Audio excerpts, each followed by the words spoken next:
What do you avoid within yourself? Everyone has certain avoidance patterns. Our mind naturally forms them in order to just get away from pain. What do you avoid within yourself? What kind of emotions do you avoid? What kind of circumstances do you avoid? And where is this going to take you in life?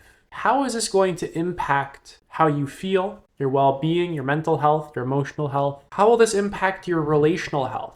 How will this impact the work that you do? In this episode, I want to talk quite a bit about avoidance because I coach quite a lot of people and everyone avoids themselves. And we have all sorts of ways, very clever ways that we go about avoiding ourselves.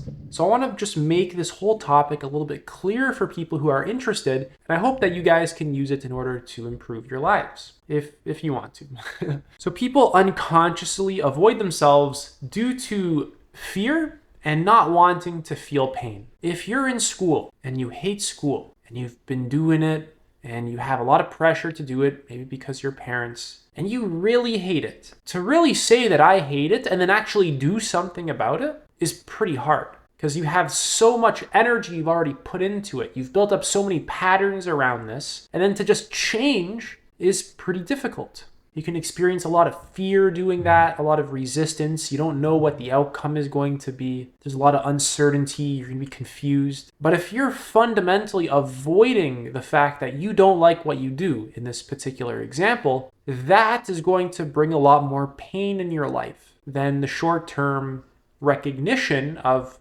oh, like, I don't like this. I cannot continue on this trajectory because it's very fundamentally out of alignment with me. I don't want this. And then you actually have to do something about that. If you are unconsciously avoiding emotions, where is that going to take you? How is your experience of your life really going to feel? Probably not very good. It's going to be very painful. If you have sadness and you just avoid it, how much worse does that make it feel? And when you're sad or when you're anxious or when you feel shame, if you were to call it out within yourself, if you were to be your own whistleblower and say, oh, I feel shame, you actually state it to your own mind very clearly and directly, so you cannot BS your way out of this situation whatsoever. You are just fully transparent and honest with yourself about what it is.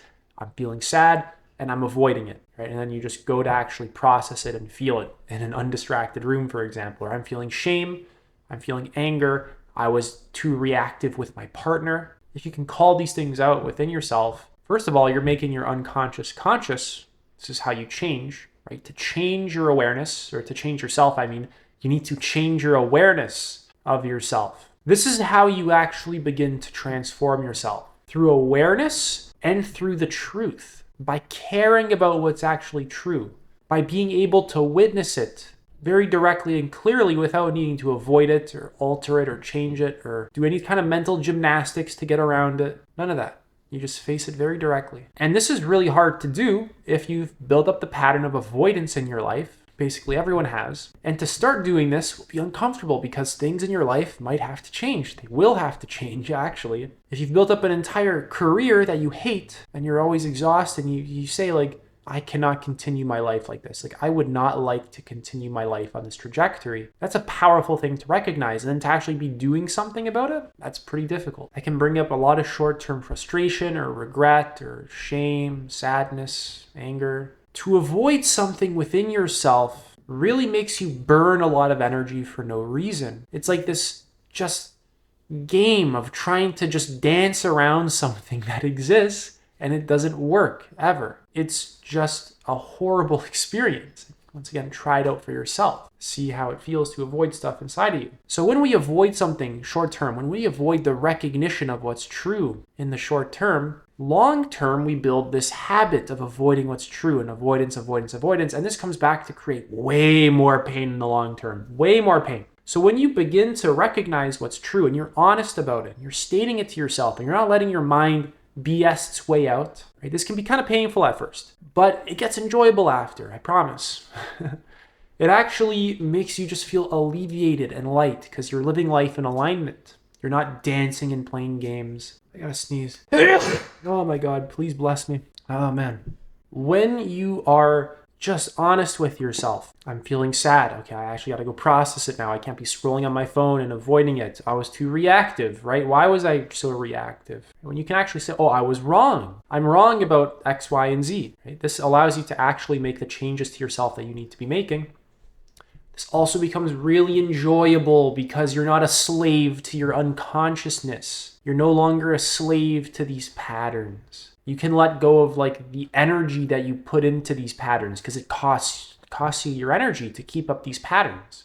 To avoid something requires a lot of energy. To accept what's true is actually, it saves a lot of energy because what's true is what exists. It's what is actual. It's what's real. To avoid it or to lie about it means you have to like deny it, make up something else, and you got to go on with this whole game, this whole charade, and you got to continuously put energy into it. That's freaking exhausting. So you can build up this sort of, it's an acquired taste.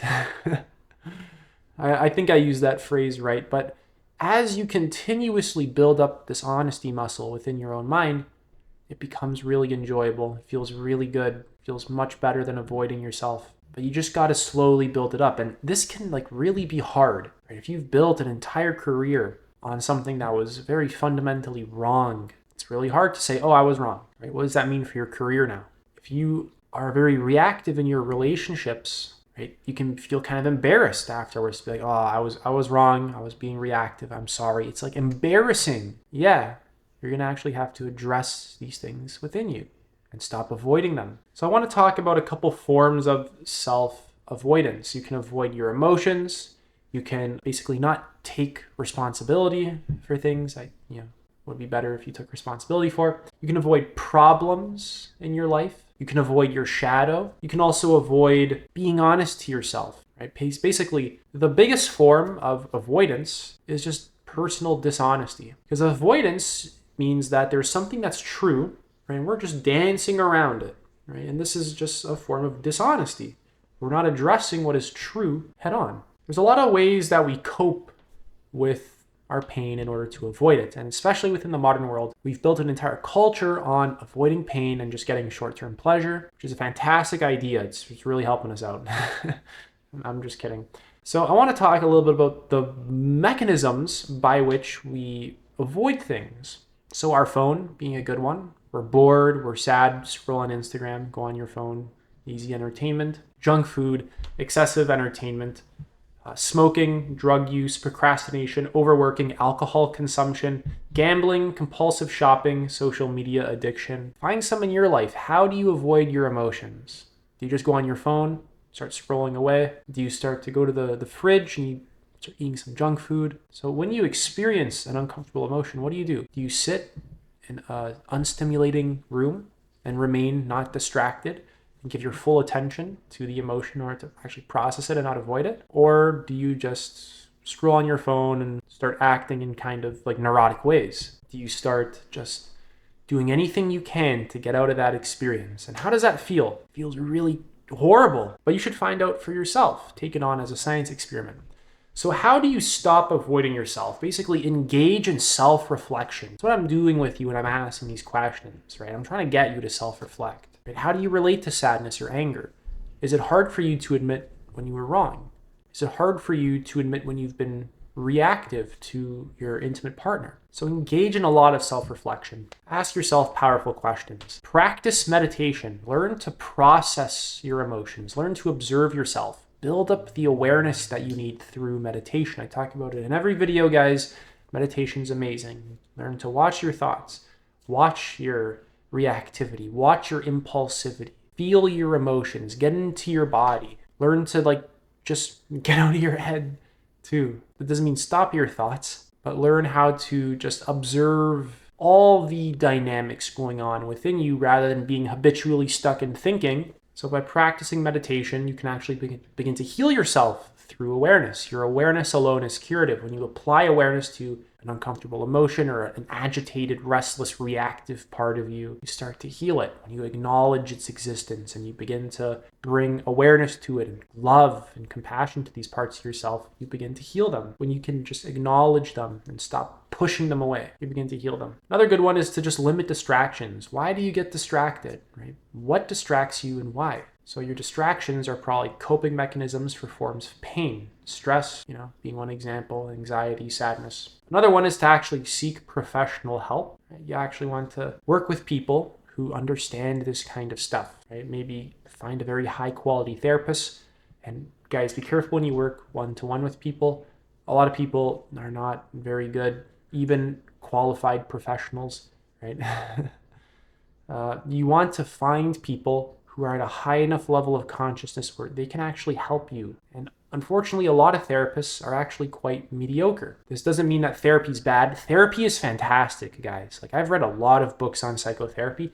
I love therapy. It's so good. It's like what I'm talking about in my videos is like, yeah, this is like actual therapy. For a lot of people, this is like actual healing. Really just cutting through all of our avoidance, and we're just moving towards what is actual, what is true.